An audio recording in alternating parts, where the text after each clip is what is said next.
நமக்கு பிடிச்ச ஒரு ரேடியோ ஸ்டேஷன்ல பாட்டு கேட்கணும், எஃப்எம் பாட்டு கேட்கணும் அப்படின்னா, அதுக்கு உண்டான ஃப்ரீக்வன்சி நம்ம டியூன் பண்ணா பாட்டு கேட்கலாம். உதாரணத்துக்கு, இப்ப சூரியன் எஃப்எம் அப்படின்னு எடுத்துக்கிட்டா, அதுக்கு உண்டான ஃப்ரீக்வன்சி எண் 93.5. 93.5ல ஃப்ரீக்வன்சி வச்சோம்னா, கரெக்ட்டா அந்த ஸ்டேஷன்ல என்ன பிராட்காஸ்ட் பண்றாங்களோ, அத நம்ம கேட்க முடியும்.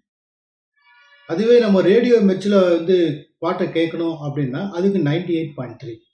அப்போ அது அதுக்கு ஒரு ஃப்ரீக்வன்சி இருக்கு. அந்த ஃப்ரீக்வன்சி நம்ம டியூன் பண்ணா, அதுக்கு உண்டான விஷயங்கள நம்ம எடுத்துக்கலாம், அட்ராக்ட் பண்றோம். அதே மாரி தாங்க.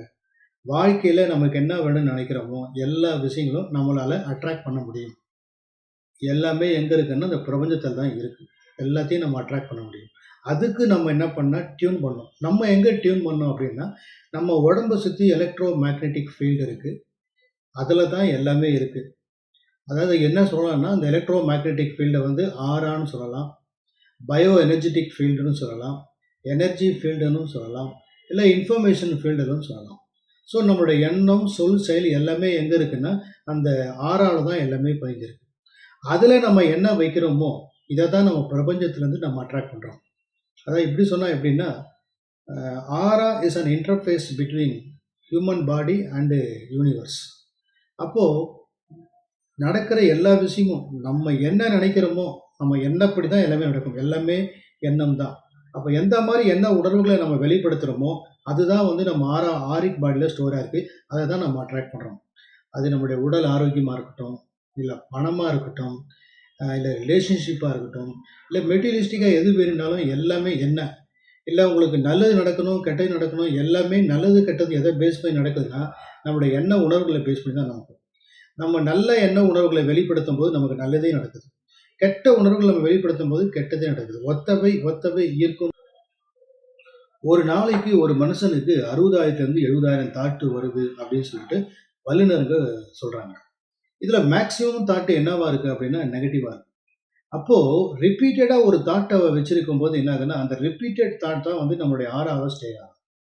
அப்ப ரிப்பீட்டடா அந்த தாட் இருக்கும்போது, அது பாசிட்டிவா இருந்தா பரவால்ல, பாசிட்டிவா நம்ம அட்ராக்ட் பண்ணலாம். ஆனா நெகட்டிவ் தாட்டே இருந்தா என்ன ஆகும்? நெகட்டிவா தான் நம்ம அட்ராக்ட் பண்ணுவோம். இது எப்படி நடக்குது அப்படின்னு பார்த்தீங்கன்னா, ஐம்புலன்களால உணரப்பட்ட எந்த ஒரு இன்ஃபர்மேஷனும், இல்ல நம்ம ஆழ் மனசுலேருந்து வந்த இன்ஃபர்மேஷன ப்ராசஸ் பண்ணி, அது எண்ணங்கள தோற்றுவிக்குது. அந்த எண்ணங்கள் என்ன ஆகுதுன்னா, தொடர்ந்து எந்த எண்ணத்த நம்ம தோற்றுவிக்கிறோமோ, அது நம்முடைய ஆழ் மனசுல ஸ்ட்ராங்கா போய் பதியுது. இந்த ஆழ் மனசுன்றது வேற ஒண்ணும் இல்லங்க. நம்ம உடம்புக்குள்ள கண்ணுக்கு புலப்படாத சக்கரங்கள். இந்த சக்கரங்கள் எத்தன இருக்குன்னா, 7 சக்கரங்கள் இருக்கு. ஒவ்வொரு சக்கரமும் ஒரு வேலைய பார்த்துக்குது. ஒண்ணு ஃபர்ஸ்ட்டு ஒரு சக்கரம் ஒரு சக்கரா மொ அ சர்வைவலையும், ஒரு சக்கரா ப்ளஷர், இன்னொரு சக்கரா வில் பவர், அதுக்கு அடுத்தது லவ், அதுக்கு அடுத்தது communication ability, clarity of thought and spiritual connection அப்படின்னு எல்லாமே ஒவ்வொன்னும் ஒவ்வொரு வேலைய பார்த்துக்குது. கிட்டத்தட்ட நமக்கு குடுத்த 7 ஆப் மாரி.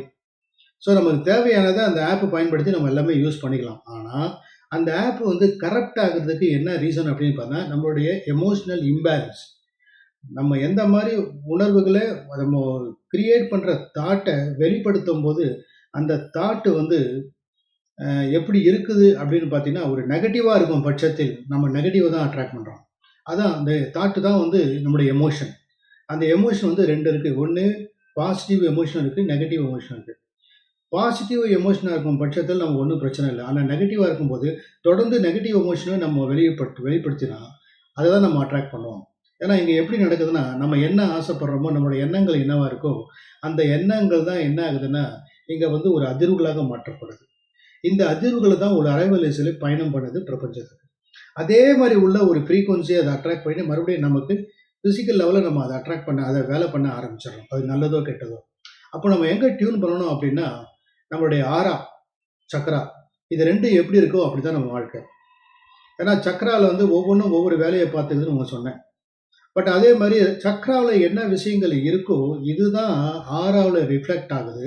ஆறாவுல என்ன இருக்கோ, இத தான் நம்ம அதுல என்ன ஃப்ரீக்வன்சி வச்சிருக்கோமோ, அத தான் நம்ம அட்ராக்ட் பண்றோம். அதுல பாசிட்டிவ் ஃப்ரீக்வன்சி இருந்தா பாசிட்டிவும், நெகட்டிவ் வந்தா நெகட்டிவும் அட்ராக்ட் பண்றோம். சரி, இப்ப என்ன பண்ணலாம்? இப்போதைக்கு என்ன தேவை என்ன? உடல் ஆரோக்கியமா இருக்கணும். அ பண வரவு நல்லா இருக்கணும். ரிலேஷன்ஷிப்பு நல்லா இருக்கணும். இல்ல எனக்கு வீடு வாங்கணும். இல்ல என்னென்னலாம் நம்மளுடைய டிசைர்ஸ் அண்ட் ட்ரீம் இருக்கோ அதெல்லாம் அச்சீவ் பண்ணணும்னா, அத அச்சீவ் பண்றதுக்கு முதல்ல அதுக்கு உண்டான ஃப்ரீக்வன்சிய நம்ம எமிட் பண்ணாலே நம்மளால அட்ராக்ட் பண்ண முடியும். சரி. ஓகே. இதெல்லாம் வரணும் அப்டின்னா, முதல்ல நம்ம எப்படி இருக்கோம் அப்படின்றத, இப்போதைக்கு நம்ம எப்படி இருக்கோம், நம்ம எண்ண உணர்வுகள் எப்படி இருக்கு, நம்ம ஆழ் மனசுல இருக்கிற லிமிட்டிங் பிலீஃப்ன்னு சொல்லுவாங்க. அதாவது அ இப்ப பதிவு வந்து நெகட்டிவான பதிவுகள். நம்ம எதையும் அச்சீவ் பண்ண முடியாம இருக்கிற அந்த நெகட்டிவ் பதிவுகள, நம்ம எப்படி கண்டுபிடிக்கிறது அப்படின்னா, அது ஈஸியா கண்டுபிடிக்கலாம். அதுக்கு வந்து ஒரு டிவைஸ் இருக்கு. German technology device.